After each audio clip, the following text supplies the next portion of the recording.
काफ़ी गलत स्टेटमेंट है और बस यही कहूँगी कि मियाँ साहब अब बड़े हो जाएं और अपने मुल्क का दिफा खुद ही हमने करना है, किसी और ने नहीं करना, और इस तरह के स्टेटमेंट्स नहीं दें। लेकिन इसी कौम के साथ गद्दारी की है, इसके खिलाफ बयान देना, तो इनको अभी याद आ रहा है कि उसमें कालाधन तंजीमें इन्वॉल्व थी इतना अर्सा गुजर जाने के बाद। उनको पता है पहले ही मतलब इंडिया जो है वो हमारे ऊपर हर बात का ब्लेम डालता है कि हमने किया है, तो उनको चाहिए कि बजाय वो कि हमें मतलब उससे निकालें उन मसलों से, वो और हमें इसमें डाल रहे हैं।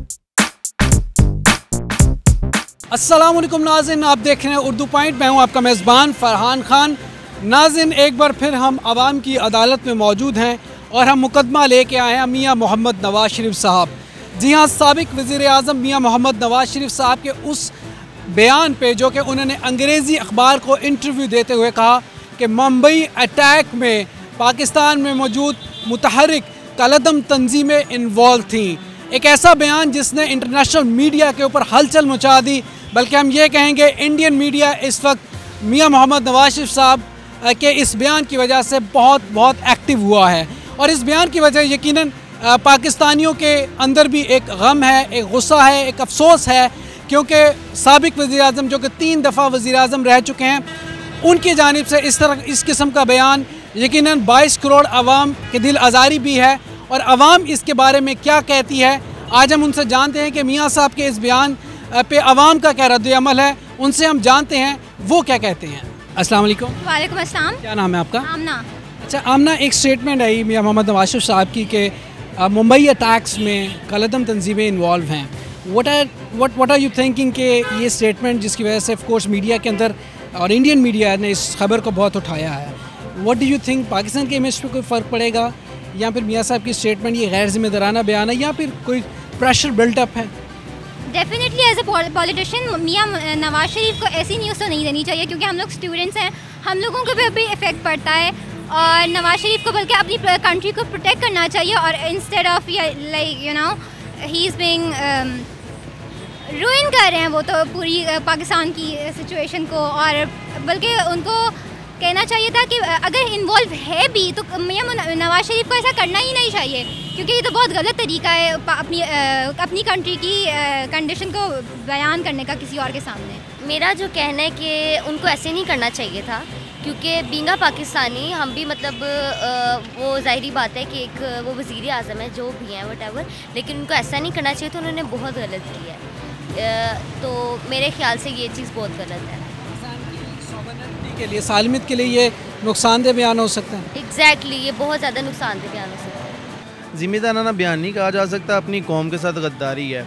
एक एक्स प्राइम मिनिस्टर है हमारे, और 3 बार इसी मुल्क के प्राइम मिनिस्टर रह चुके हैं, यहीं पे थे, लेकिन इसी कौम के साथ गद्दारी की है, इसके खिलाफ बयान देना, तो इनको अभी याद आ रहा है कि उसमें कालाधन तंजीमें इन्वॉल्व थी इतना अर्सा गुजर जाने के बाद, तो ये चीज़ समझ से बाहर है। अब तो सज़ा मिलनी चाहिए इनको, और लाजमी है, क्योंकि इन्होंने जो पर्सनल इनके केसेस चाह रहे हैं उनसे बिल्कुल से इनके नज़र हटाने के लिए इन्होंने एक अलहदा ही बयान दे दिया है। जो इनके ऊपर अपने केसेस नैब में इनकी हाज़िरियाँ हो रही हैं, उनके बारे में तो कुछ ये बयान नहीं कर सके, और अलहदा से ये इशू उठा देना ये समझ से बाहर है।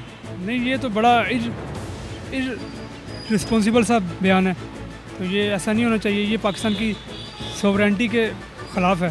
तो मियाँ साहब को पता नहीं क्यों इस तरह का बयान दिया उन्होंने, इस बात की तो समझ नहीं, ये तो बात है तो फिर बाद में क्लियर होंगी। लेकिन as a prime minister being a Pakistani उनको इस तरह का बयान नहीं था स्टेट करना चाहिए। मेरे ख्याल में काफ़ी अजीब स्टेटमेंट उन्होंने दिया, और उनको इस तरह की नहीं देनी चाहिए थी। उनको पता है पहले ही मतलब इंडिया जो है वो हमारे ऊपर हर बात का ब्लेम डालता है कि हमने किया, तो उनको चाहिए कि बजाय वो कि हमें मतलब उससे निकालें उन मसलों से, वो और हमें इसमें डाल रहे हैं। और अब वो खुद उन्होंने छोड़ दिया, मतलब उनको नाअहल करार दे दिया है। तो इमरान खान पे अब मतलब जस्ट ब्लेम डालने के लिए कि मैं तो निकल गया हूँ, अब तुम लोग इस स्टेट को बचाओ, खुद तो वो आराम से बाहर चल जाएंगे, भुगतना पाकिस्तानियों को पड़ेगा। तो उनको चाहिए कि प्लीज़ इस तरह मत करें, और अपने मुल्क का दिफा खुद ही हमने करना है, किसी और ने नहीं करना, और इस तरह के स्टेटमेंट्स नहीं दें प्लीज़। जी, काफ़ी गलत स्टेटमेंट है और बस यही कहूँगी कि मियाँ साहब अब बड़े हो जाएं। हाँ जी, बस बड़े हो जाए। हाँ जी, बड़े हो जाए। आपको क्या लगता है कि ये इससे मुल्क का इमेज कुछ फ़र्क पड़ा है? काफ़ी ऑब्वियसली मुल्क के इमेज में तो फ़र्क पड़ रहा है। It is a very wrong statement. नाज़रीन, आज हम आवाम की अदालत में मौजूद थे और यकीनन आवाम अपने गम और गुस्से और अफसोस का इजहार कर रही है मियाँ मोहम्मद नवाज़ शरीफ साहब के उस गैर ज़िम्मेदाराना बयानात पे जिसकी वजह से पाकिस्तान का इमेज, पाकिस्तान की क्रेडिबिलिटी इंटरनेशनली जिसको बहुत डैमेज किया।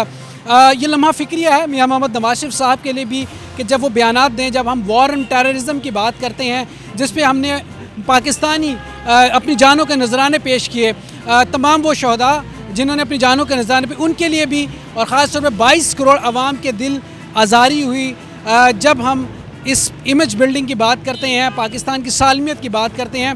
इस तरह के बयानात यकीनन इंटरनेशनल भी और नेशनल भी मुल्क के इमेज को बहुत ज़्यादा डैमेज करते हैं। हमारी दुआ है कि हमारे हुक्मरानों को अल्लाह तौफीक दे कि वो ऐसे बयानात दें जिससे मुल्क के इमेज के लिए बेहतरी हो, ना कि मुल्क के इमेज को डैमेज करें। अपने मेज़बान फरहान खान को उर्दू पॉइंट से दीजिएगा इजाज़त। ज़िंदगी ने इत्तबा की, सांसों ने वफा की। आपसे फिर मुलाकात होगी। टिल देन अल्लाह निगहबान। पाकिस्तान जिंदाबाद।